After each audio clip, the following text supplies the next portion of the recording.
பலகாலம் அனுபவத்தை பெற்றவர்களுக்கு ஒரு ஸ்கேலை வைத்துக்கொண்டு அவர்களை இந்த இடத்துக்கு கொண்டு வரதற்கு சுகாதார அமைச்சர் அவர்கள் நடவடிக்கை எடுக்க வேண்டும்.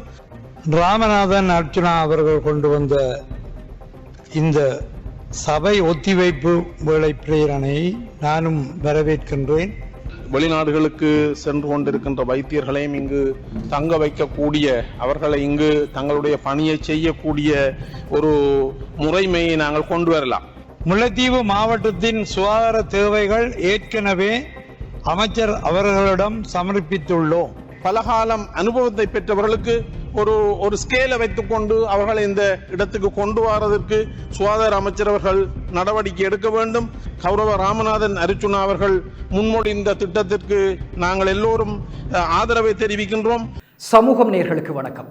இன்றைய தினம் பாராளுமன்றத்தில் சுகாதார அமைச்சு மீதான விவாதம் இடம்பெற்றிருந்தது. வரவு செலவு திட்டத்தின் மீதான குழுநிலை விவாதங்கள் இடம்பெற்றுக் கொண்டிருக்கின்றன. அதில் தான் இன்றைய தினம் சுகாதார அமைச்சு மீது பாராளுமன்ற உறுப்பினர்கள், அமைச்சர்கள் அனைவரும் இந்த விவாதத்திலே ஈடுபட்டிருந்தார்கள். இதில் இன்றைய சபை ஒத்திவைப்பு வேளை பிரேரணையின் பொழுது ஒரு பிரேரணையை யாழ் மாவட்ட பாராளுமன்ற உறுப்பினர் வைத்தியர் அர்ச்சுனா ராமநாதன் கொண்டு வந்திருந்தார். அதாவது மூத்த வைத்தியர்களுக்கு இடைநிலை ஆளணி தொகுதியொன்றை அமைக்க வேண்டும் என்கின்ற ஒரு பிரேரணையை அவர் கொண்டு வந்திருந்தார். இந்த பிரேரணைக்கு தமிழ் எம்பிக்கள் அமோக ஆதரவை வழங்கி பேசியிருந்தார்கள். விவாதத்திலே இந்த பிரேரணையை கொண்டு வந்தமைக்காக நன்றிகளை தெரிவித்திருந்தார்கள். குறிப்பாக பாராளுமன்ற உறுப்பினர் சத்தியலிங்கம் இது தொடர்பாக உரையாற்றியிருந்தார். அத்தோடு வன்னி மாவட்ட பாராளுமன்ற உறுப்பினர் ரவிகரன் இது தொடர்பாக உரையாற்றியிருந்தார். மேலும் தேசிய மக்கள் சக்தி சார்பாக யாழ் மாவட்ட பாராளுமன்ற உறுப்பினராக இருக்கக்கூடிய வைத்தியர் பவானந்த ராஜாவும் இது தொடர்பாக நன்றிகளை தெரிவித்திருந்ததோடு இந்த பிரேரணைக்காக அவர் விவாதித்திருந்தார், உரையாற்றியிருந்தார். அத்தோடு இந்த பிரேரணை குறித்து அவர் வைத்தியர் ராமநாதன் அர்ச்சுனா குறிப்பிடுகின்ற பொழுது இது மிகவும் முக்கியமான ஒரு பிரேரணையாக காணப்படுகின்றது. காரணம், நாட்டிலிருந்து மூளைசாலிகள், அதாவது குறிப்பாக இந்த வைத்தியத்துறையைச் சேர்ந்த புத்திஜீவிகள் வெளியேறுவது மிக அதிகமாக இருக்கின்றது. அது தொடர்பான புள்ளி விவரங்களையும் அவர் முன்வைத்திருந்தார். அவற்றை தடுக்க வேண்டுமாக இருந்தால் இந்த பிரேரணை அவசியம். இதன் மூலமாக மூத்த வைத்தியர்கள் வெளியிலே செல்வது தடுக்கப்படும் என்று அவர் தன்னுடைய உரையின் பொழுது தெரிவித்திருந்தார். நாங்கள் எல்லோரும் அறிந்திருக்கின்றோம், வைத்தியத்துறை என்பது ஒரு புனிதமான தொழில்துறை. அந்த பக்கத்தில் 16 பேரும், இந்த பக்கத்தில் 4 பேரும் வைத்தியர்களாக இருக்கிறார்கள். 2020-22 காலப்பகுதியில் நிலவிய பொருளாதார நிலைமைகளை வைத்து பார்க்கின்ற பொழுது அந்த பகுதியில் வைத்தியர்கள் நாட்டிலிருந்து வெளியேற ஆரம்பித்தார்கள். தாதியர்களும் வெளியேறினார்கள். ஒரு வைத்தியரை உருவாக்குவதற்கு 7 மில்லியன் தொடக்கம் 21 மில்லியன் வரையிலும் செலவினம் ஏற்படுவதாக கணக்கிடப்பட்டுள்ளது. நிபுணத்துவ வைத்தியர் ஒருவருக்கு 15 வருடங்கள் எடுக்கின்றது. இவ்வாறு 15 வருடங்கள் எடுக்கும் பொழுது மிக அதிகமாக நிதி ஒதுக்கீடு செய்யப்பட வேண்டியிருக்கிறது. 4000க்கும் மேற்பட்ட வைத்தியர்கள் இந்த நாட்டை விட்டு கடந்த வருடத்திலே சென்றிருக்கிறார்கள். மேலும் இன்னமும் வைத்தியர்கள் இந்த வருடமும் வெளியே செல்ல இருப்பதாக அறிய முடிகிறது. கடந்த வருடத்தில் 36 பில்லியன் ரூபாய் இழப்பு ஏற்பட்டிருக்கின்றது. அப்படி செல்வார்களாக இருந்தால் 75 பில்லியன்கள் இழப்பு ஏற்படும் என்று கணிக்கப்படுகிறது. பொதுவாக வைத்தியர்கள் என்பவர்கள் 22 மணி நேரமும் பணியாற்றுகின்ற ஒரு குழுவினர். அவர்கள் ஒரு பொழுதும் ஒன்கோல் என்ற வகையில் வீட்டிற்கு சென்று தூங்க முடியாது. எங்களுடைய நோயாளர்களுக்கு தேவைப்படுகின்ற பட்சத்தில் உடனடியாக அவர்கள் செல்ல வேண்டியிருக்கிறது. இவ்வளவு கடினமான சூழ்நிலைகளுக்கு மத்தியில் அவர்கள் வாழ்கிறார்கள். இந்த வரவு செலவு திட்டத்தில் தமக்கு ஏதாவது கிடைக்கும் என்று அவர்கள் எதிர்பார்த்திருந்தார்கள். கணவன் மனைவியாக பணியாற்றும் பொழுது 50,000 ரூபாயை தான் சேமிக்கக்கூடியதாக இருக்கிறது.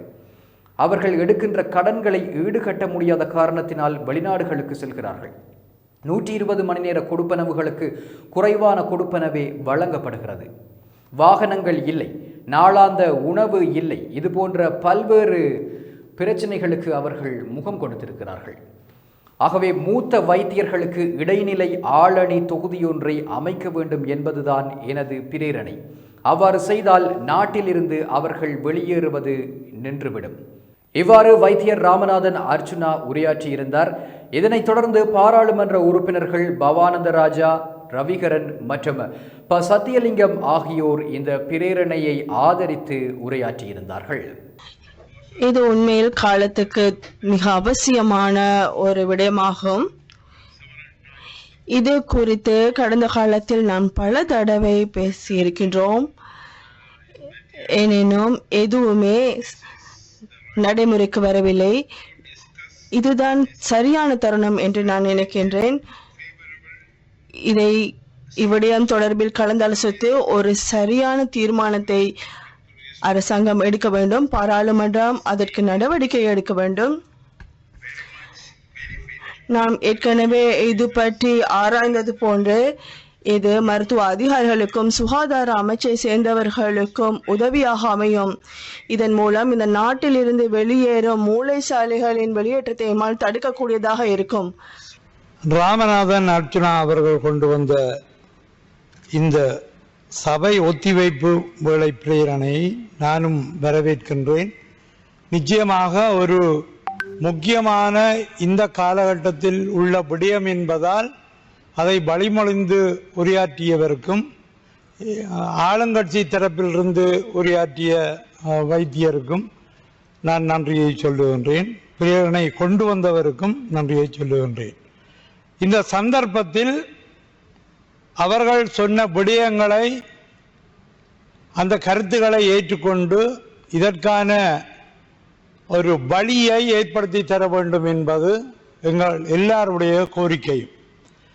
இதே நேரம் சுகாதார அமைச்சிலே நேரம் கிடைக்காதபடியால் நான் முல்லைத்தீவு மாவட்டத்தின் சில குறைகளை சொல்லப் போகின்றேன்.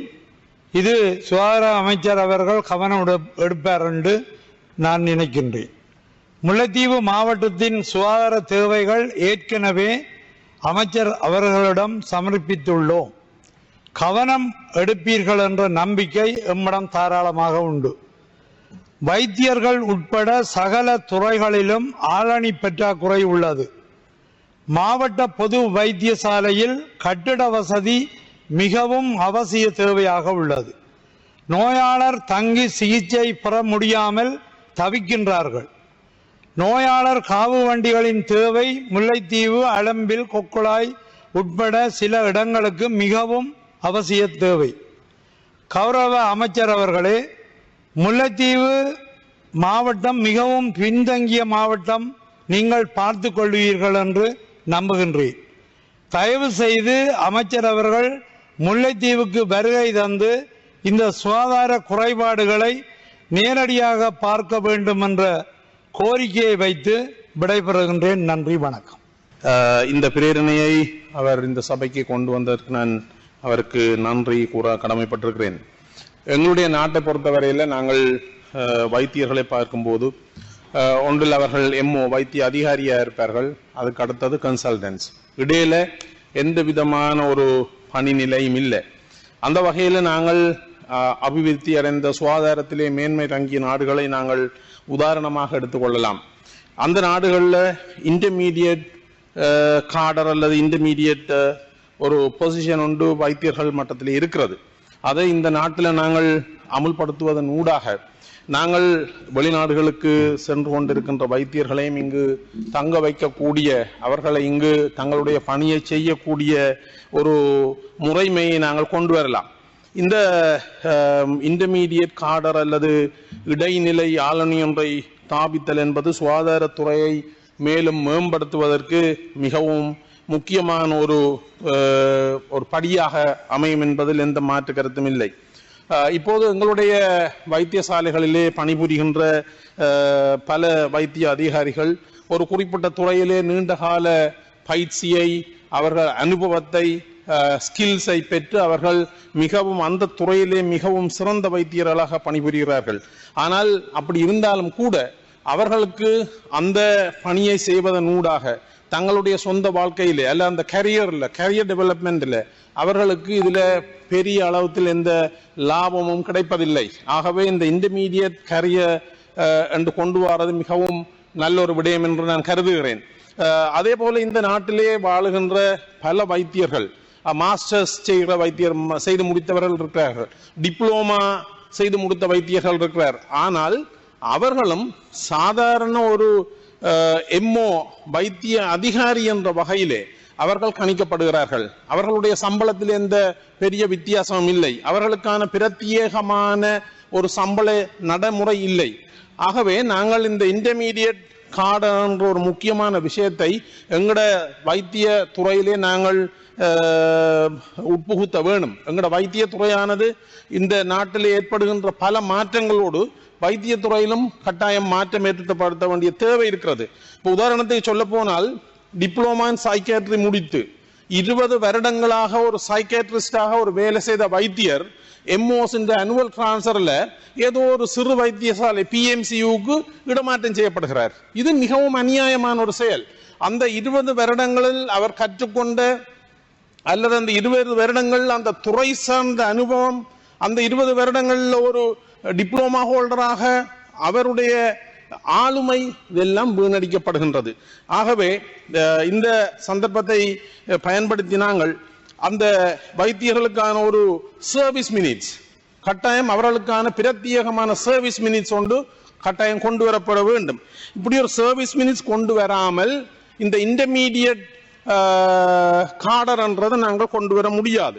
விசேடமான பயிற்சிகளை கொடுத்து குறிப்பிட்ட காலத்துக்கு பிறகு அந்த துறையிலே அவர்கள் தனியாக வைத்தியம் செய்யக்கூடிய ஒரு நிலைமை இருக்கின்ற போது அவர்கள் இருக்கின்றது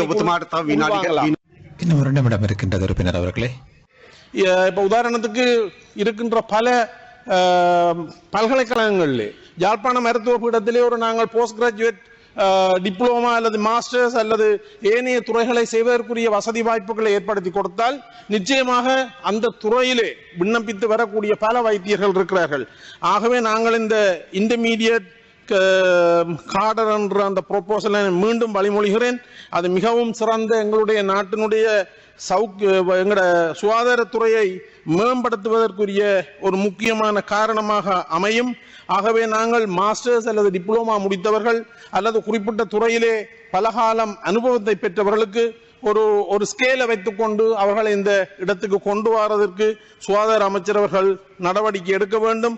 அதே போல பல திறமையான வைத்தியர்கள் இந்த இப்படியான சந்தர்ப்பங்களை இழந்து ஏற்கனவே அவர்கள் பென்ஷனுக்கு போயிருக்கிறார்கள். ஆகவே கௌரவ ராமநாதன் அரிச்சுனா அவர்கள் முன்மொழிந்த திட்டத்திற்கு நாங்கள் எல்லோரும் ஆதரவை தெரிவிக்கின்றோம். அதே போல போஸ்ட் கிராஜுவேட்